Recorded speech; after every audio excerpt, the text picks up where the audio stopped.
सबसे पहले आज की तमाम बड़ी खबरें नॉनस्टॉप न्यूज में। किसान आंदोलन को लेकर प्रधानमंत्री नरेंद्र मोदी ने आज विपक्ष पर बड़ा वार किया। गुजरात के कच्छ में प्रधानमंत्री ने कहा, विपक्ष किसानों के कंधे पर रखकर बंदूक चला रहा है, लेकिन ये साजिश कामयाब नहीं होगी। देश के किसान झांसे में नहीं आएंगे। आजकल दिल्ली के आसपास किसानों को भ्रमित करने की बड़ी साजिश चल रही है, जो किसानों के कंधे पर बंदूकें फोड़ रहे हैं। देश के सारे जागरूक किसान उनको भी परास्त करके रहेंगे। प्रधानमंत्री ने कृषि सुधारों के पुराने वादे से पलटने पर भी विपक्ष को घेरा।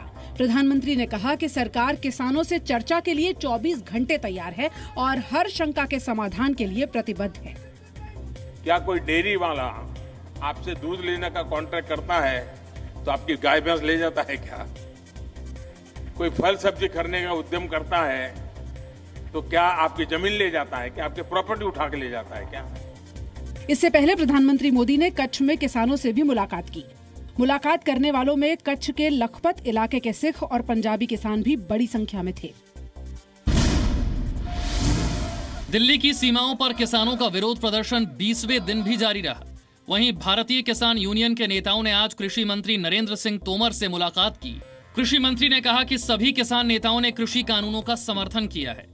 तीनों कृषि सुधार बिलों का बहुत ताकत से समर्थन किया है और उन्होंने कहा है कि हम बिलों के साथ हैं, सरकार के साथ हैं। आंदोलन में आगे की रणनीति तय करने के लिए आज सिंघू बॉर्डर पर किसान संगठनों की महापंचायत भी हुई। प्रदर्शन कर रहे किसानों ने कानून वापस लेने की अपनी मांग दोहराई। किसान यूनियन ने प्रदर्शन कर रहे कुछ किसानों की मौत के लिए सरकार को जिम्मेदार ठहराया और 20 दिसंबर को मौन रखने की बात कही। यूपी किसान यूनियन ने कल चिल्ला बॉर्डर बंद करने की चेतावनी दी है। प्रधानमंत्री मोदी आज गुजरात में कच्छ के दौरे पर थे।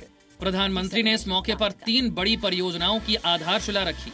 इस मौके पर प्रधानमंत्री ने कहा कि कच्छ का विकास मॉडल देश के लिए शोध का विषय है। ये किस प्रकार से मॉडल काम कर रहा है? इतने बड़े भयंकर भूकंप हादसे के 2 दशक के अंदर इतना बड़ा सर्वांगीण विकास हर क्षेत्र में, और वो भी जहां ज्यादातर भूमि सिर्फ रेगिस्तान है। ये अध्ययन का विषय है। प्रधानमंत्री ने खावड़ा में बनने वाले विश्व के सबसे बड़े रिन्यूएबल ऊर्जा पार्क की आधारशिला रखी। कच्छ में भारत पाकिस्तान सीमा के पास खावड़ा गांव में बनने वाले इस प्रोजेक्ट से 30,000 किलोवाट बिजली का उत्पादन होगा। मांडवी में डीसैलिनेशन प्लांट बनेगा, जहां खारे पानी को मीठा करने का संयंत्र लगेगा।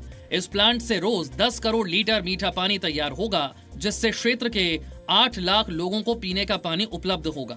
अंजार में ऑटोमेटिक डेयरी प्लांट बनेगा, जहां दुग्ध प्रसंस्करण और पैकिंग संयंत्र का काम होगा। इस मिल्क प्रोसेसिंग प्लांट से रोज 2 लाख लीटर दूध की प्रोसेसिंग होगी।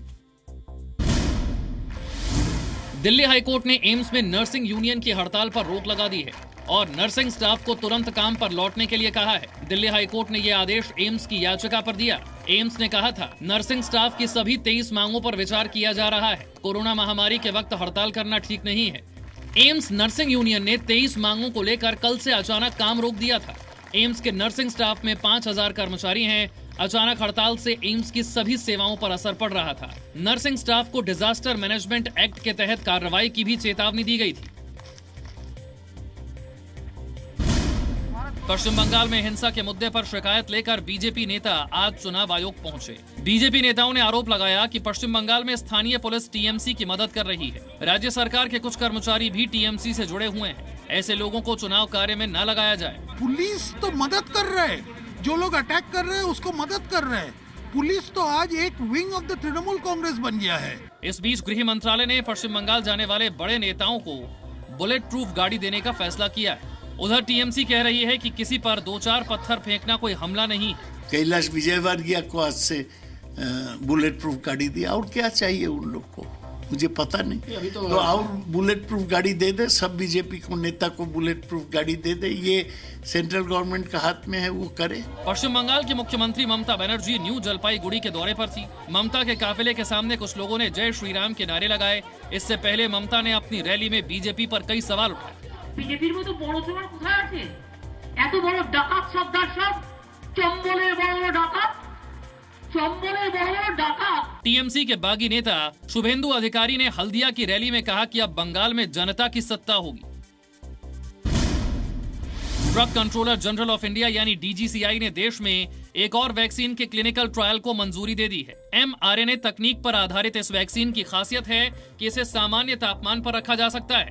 भारत बायोटेक और सीरम इंस्टीट्यूट की वैक्सीन का क्लिनिकल ट्रायल पहले ही पूरा हो चुका है। दोनों वैक्सीन के इमरजेंसी इस्तेमाल की मंजूरी के लिए आवेदन किया गया है। देश में इस वक्त 6 वैक्सीन का क्लिनिकल ट्रायल चल रहा है। इस बीच स्वास्थ्य मंत्रालय ने आज देश में वैक्सीन प्लान की जानकारी दी। वैक्सीनेशन के लिए 29,000 cold chain point, 70 walk in freezer, 41,000 deep freezer और 316 रेफ्रिजरेटर का इस्तेमाल किया जाएगा। ये सारे उपकरण राज्यों को दिए जा चुके हैं। देश में आज कोरोना संक्रमण के 5 महीने में सबसे कम मामले आए। ताजा आंकड़ों के मुताबिक पिछले 24 घंटे में संक्रमण के कुल 22,065 नए मामले आए, जबकि 354 लोगों की मौत हुई।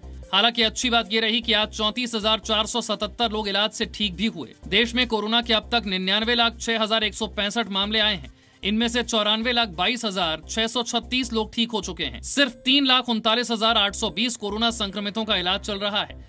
देश में अब तक 15 करोड़ 55 लाख से ज्यादा कोरोना सैंपल टेस्ट किए जा चुके हैं। स्वास्थ्य मंत्रालय ने कोरोना पर तेजी से काबू के लिए दिल्ली सरकार की तारीफ की है। वहीं उत्तराखंड और नागालैंड में संक्रमण के बढ़ते मामलों पर चिंता जताई।